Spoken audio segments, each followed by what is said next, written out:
hari ini berkat hasil dari hunting reskrim TK 308 pada sore hari, karena banyaknya masukan dari masyarakat, banyaknya SMS dari masyarakat bahwa di daerah Kedaton dan sekitarnya di Reja Basa banyak rumah-rumah yang sering kebobolan, sehingga TK 308 melaksanakan hunting reskrim sore hari.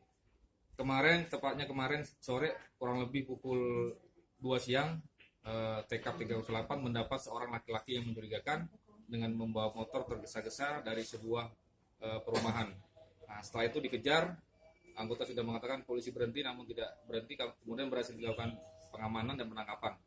Nah, pada saat ke rumah si kawan rekannya tadi yang kabur itu, pelaku kita upaya tindakan tegas karena berusaha melarikan diri dan melawan.